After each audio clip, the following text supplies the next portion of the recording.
Hi, thanks for joining me today. My name is Susan and this is My Cozy Kitchen.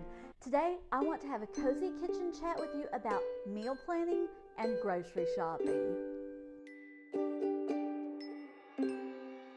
Let's just get right into this. Talk about what I do, how I do it, and why I do it. Not necessarily in that order. So, number one, how often do I meal plan?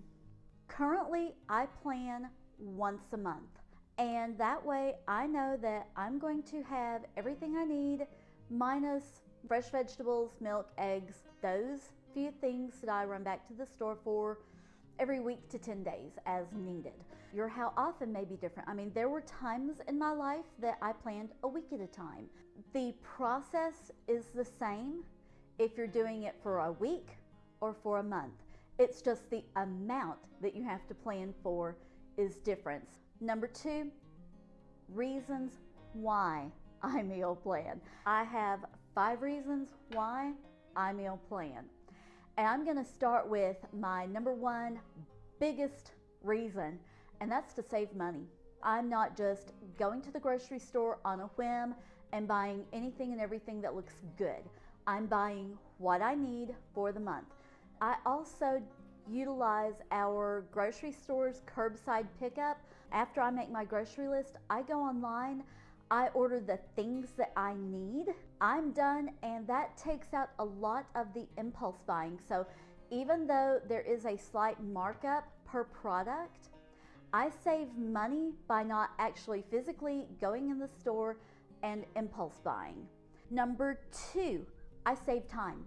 It does take a little bit of time to go through the process of planning the meals. It also takes time to do the grocery shopping, but I spend so much less time grocery shopping. I spend a lot less time figuring out what I'm going to cook for dinner that night.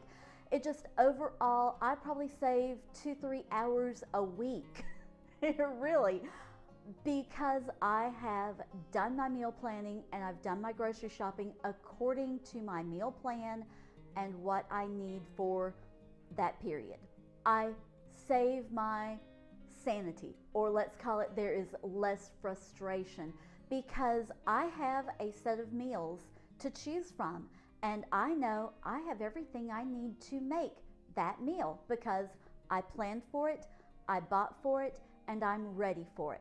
The one caveat I will say to that is if I'm making something with mushrooms, I try to do that the day or the day after I purchase mushrooms because it just seems like they never last that long after you've bought them.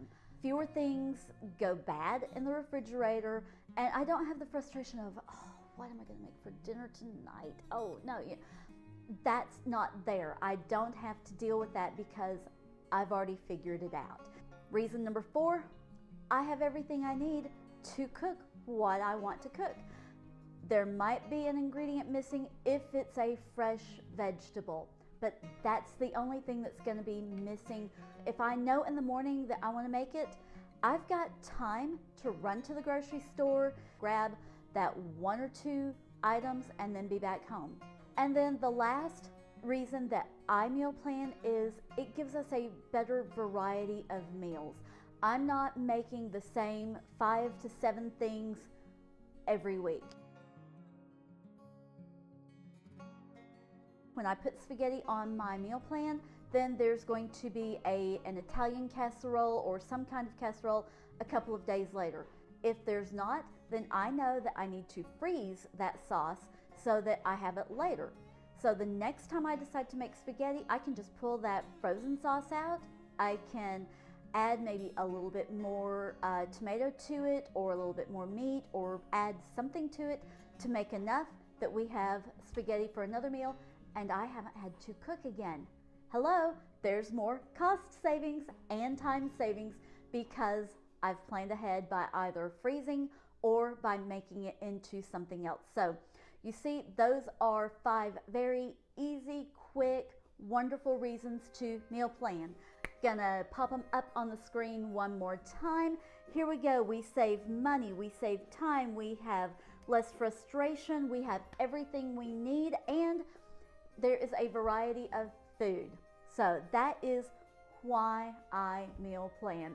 Now that you know why I do it, let's go into how I meal plan. First of all, I take stock of what I already have in my freezer and in my pantry and in the refrigerator too, because there's always something left over when I'm getting ready to meal plan. So after I have checked all the places that I have food, I've checked to see what I do have, what do I not have that I need to replace. Like right now, I ran out, y'all, I cannot believe this. I ran out of cream of chicken soup. All right, so after I've checked what I have, then I pull out my calendar and I look at what we have going. So I'm able to plan easy meals on days that we're going to be out and about. I have other days that I can plan a little bit more involved meals if I have time to spend 2 hours cooking dinner. So when I'm going through making my plan, I plan easy things for days that I run out of time. I plan family favorites for nights when everyone is going to be home. Every month I try to make at least 2 things that I've never made before. And if I'm having trouble coming up with ideas, I'll ask my family, hey, what's something that you like that I haven't made in a while? From there, once I have made my list of the things I want to make, then I take that, I make my grocery list, and I just notebook paper, and I'll write down the date so that I know how many meals I need to plan. So say today is the 4th, I'll start planning for the 5th, and I've got to plan all the way down to the end of the month. And so I'll have a couple of sheets of paper, maybe even 3 sheets of paper that are my meal plans for the month. Just because I write something down for, say, tomorrow, doesn't mean that's what I'm going to make for tomorrow. Plans may change. It's very fluid. So as I make things, I mark it off. You guys have seen my planner. If I have the little bottom section down here, I write down what we have for dinner every day. That way I am able to see how often I've made it, and then that way I know, okay, we've eaten that a lot lately. I don't want to make that again this month. I'm going to make something else. That's how, that's why, that's my process. I hope it helped you. Let me know if you have other reasons why you meal plan, if you don't meal plan and why you don't, and how that works for you better.